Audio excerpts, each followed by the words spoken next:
नमस्कार सर्वांना, श्री स्वामी समर्थ. तुम्हा सर्वांचं आपल्या चॅनलमध्ये खूप खूप मनापासून स्वागत आहे. उद्यापासून पौष महिना सुरू होणार आहे. या पौष महिन्यामध्ये सूर्यनारायणची उपासना करणं अतिशय महत्त्वाचं मानलं जातं. आज आपण या पौष महिन्यामध्ये रविवारी सूर्यनारायणचे व्रत कसे करावे त्या संदर्भातली माहिती आज आपण बघणार आहोत. सर्वप्रथम पहिला रविवार हा 21 डिसेंबर 2025ला असणार आहे. दुसरा रविवार हा 28 डिसेंबर 2025ला असणार आहे. तिसरा रविवार हा 4 जानेवारी 2026ला असणार आहे. चौथा रविवार हा 11 जानेवारी 2026ला असणार आहे. आणि शेवटचा रविवार हा 18 जानेवारी, पाचवा रविवार हा 18 जानेवारी 2026ला असणार आहे. तर आपल्याला या रविवारच्या निमित्ताने आदित्य राणूबाई व्रत किंवा सूर्यनारायण व्रत अगदी घरच्या घरी साध्या पद्धतीने कसे करावे त्या संदर्भातली माहिती बघणार आहोत. तर बघा, काही कारणांमुळे मी तुम्हाला कृती करून दाखवत नाही, पण तुम्ही जर रविवारी सूर्यनारायणची उपासना करावी. आणि खरं तर पौष महिना हा सूर्यनारायणच्या उपासनेसाठी अतिशय महत्त्वाचा मानला जातो.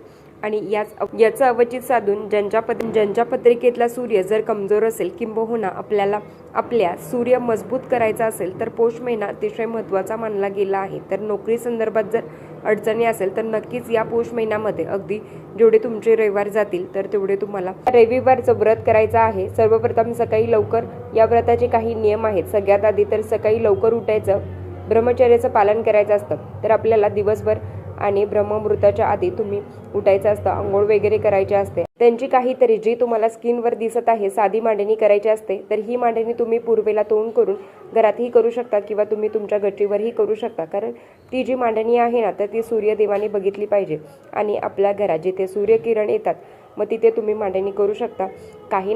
काही नाही, फक्त सूर्यदेवांचं तुम्हाला प्रतिकृती काढायची आहे, रांगोळी काढायची आहे सूर्यदेवांची. आणि त्याच्याबरोबर राणूबाईंची सुद्धा प्रतीक काढायचं आहे. कारण याला आदित्य राणूबाई व्रत सुद्धा म्हणतात. आदित्य म्हणजे हे सूर्यदेवाचं नाव आहे आणि राणूबाई या त्यांच्या पत्नी आहेत. तर या पद्धतीने तुम्हाला त्यांच्या प्रतिमा काढायच्या आहेत. सूर्यदेव सगळ्यात आधी तर सूर्योदयाच्या आधी तुम्हाला उठून आंघोळ वगैरे करायचे असते. आणि त्याच्यानंतर सूर्यदर्शन झाल्यावर सूर्याला जल अर्पण करायचं असतं. आता हे जल कसं अर्पण करायचं ते तुम्हाला सांगते. सगळ्यात आधी तर एक तांब्याचा तांब्या घ्या, त्याच्यामध्ये हळद, कुंकू, अक्षदा, फूल अर्पण करा. आणि पांढरे तीळ असतात ना, आपल्या घरातले पांढरे तीळ अर्पण करायचे आहेत सूर्यदेवाला. आणि ओम गृही सूर्याय नमः या मंत्राचा मंत्र जप करावा. 11 वेळा करा, 21 वेळा करा. सूर्याला जल अर्पण करणं सगळेच जण करू शकतात. ज्यांना व्रत करणं शक्य होत नाही त्यांनी सुद्धा या पौष महिन्यामध्ये दररोज सूर्याला जल अर्पण करायचं आहे. आणि जर तुम्ही रविवारचं व्रत करणारच असाल तर नक्कीच सकाळी लवकर उठून तुम्हाला या व्रताची सुरुवात सूर्याला जल अर्पण करूनच करायचे असते. त्याच्याबरोबर जिथे तुम्ही रांगोळी काढलेली आहे तर तुमच्या घरात, तर घराच्या अवतीभोवती जिथे तुम्ही रांगोळी काढलेली आहे तर ती रांगोळी काढल्यावर रविवारी आपण तुळशीला जल अर्पण करत नाही. मग अशा वेळेस जरी तुळशीला जल अर्पण करत नाही तरी सुद्धा तुळशी मातेची पूजा करायची असते. हळदी कुंकू लावून, दिवा लावून तुळशीची पूजा करायची असते. आणि त्याच्यानंतर तुम्ही मांडणी जिथे केलेली आहे तर तिची पूजा करायची असते. आणि काहीच नाही आहे, एकदम साधा आहे. फक्त सूर्यदेवांची तुम्हाला रांगोळी काढायची आहे आणि राणूबाईची तुम्हाला रांगोळी काढायची आहे. या दोनच रांगोळ्या तुम्हाला काढायच्या असतात. तर या दिवशी व्रताचे काही नियम आहेत की तुम्हाला या दिवशी तिखट, तेलकट, मिठाचं काहीच खायचं नाही आहे. तुम्हाला फलहार घ्यायचे आहेत. तुम्ही चहा पण घेऊ शकता, पण चहामध्ये ना आलं वगैरे काही टाकू नका. तर तुम्ही फलहार करून दिवसभर तुम्ही फलहार. आणि हो, सूर्यास्ताच्या आधी तुम्हाला उपवास सोडायचा असतो. तर सूर्यास्तानंतर काही खायचं नाही. मग तुम्ही उपवासाला वरण, भात, भाजी, चपाती जे तुमच्या घरात खिचडी वगैरे बनली जात आहे तर ते तुम्ही घेऊ शकता. पण दिवसभर तुम्हाला तिखट वगैरे काहीच खायचं नाही, याची काळजी तुम्हाला घ्यायची आहे. आता हे झाल्यावर व्रत कोणीही करू शकतो, पुरुष मंडळी पण करू शकतात, मुलगा, मुलगी, स्त्री कोणी पण हे व्रत करू शकतात. आपल्या आयुष्यातील दूर व्हावी त्याच्याबरोबर सूर्यनारायणची कृपा आपल्यावर असावी. कारण एकमेव तेच आहेत की सूर्यदेव रोज आपल्याला दर्शन देतात आणि आपण त्यांना बघू शकतो. म्हणून त्यांची उपासना केली.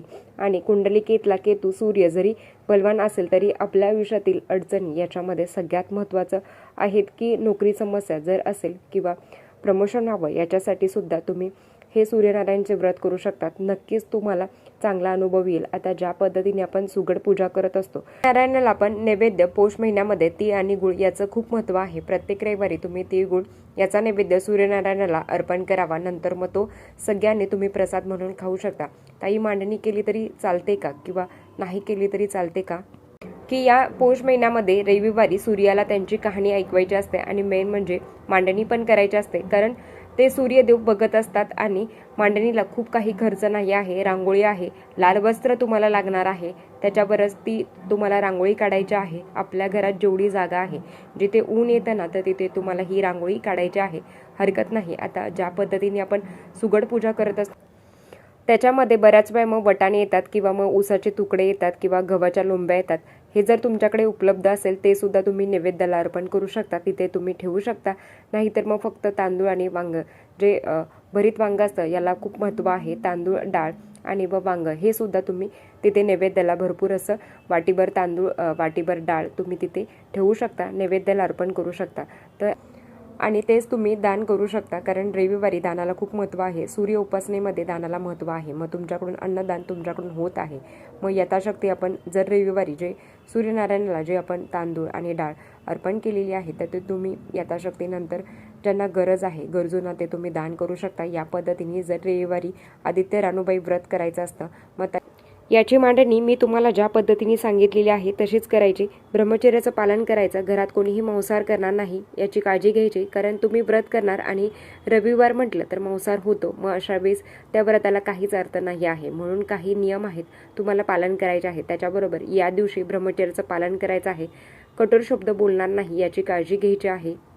आणि सूर्यास्ताच्या आत तुम्हाला जेवण करायचं आहे. बाकी खूप असे नियम नाही आहेत. तर या व्रताचं उद्यापन कसं करावं, आता समजा 3रा गुरुवार गेला किंवा 4था गुरुवार गेला, 5वा गेला, तर 5वा गेला तरी याचं उद्यापन वगैरे करायची गरज. आणि पौष महिन्याच्या व्रताचं उद्यापन पौष महिन्यातच करायचं असतं. उद्यापन म्हणजे त्याच पद्धतीने मांडणी करायची, अन्नदान करायचे. आता समजा 18 तारखेला मला मासिक धर्म आला, जेव्हा पौष महिन्याचा शेवटचा रविवार येतो तर मला जर मासिक धर्म आला तर मग अशा वेळेस मी त्या व्रताचं उद्यापन होणार नाही, कारण नंतर त्या व्रताचं उद्यापन केलं जात नाही. आणि उद्यापन म्हणजे तसंच आहे की मांडणी करायची आणि दानधर्म करायचे. तर याच पद्धतीने तुम्हाला हे व्रत करायचं आहे. जर रविवारी आदित्य रानूबाईची कहाणी ऐकायची असते आणि सांगायची सुद्धा असते, जेव्हा तुम्ही ही कहाणी कोणाला तरी सांगाल तर नक्कीच तुम्हाला ही त्याची फलप्राप्ती होणार आहे. आणि जो ऐकतो ना तर त्याला सुद्धा त्याची फलप्राप्ती होते. तर या पद्धतीने चला आजच्यासाठी इतकंच. आजचा व्हिडिओ इथेच थांबवते. आवडला असेल तर लाईक शेअर सबस्क्राईब कर. भेटूया अशाच नवीन व्हिडिओसोबत. तोपर्यंत धन्यवाद. श्री स्वामी समर्थ.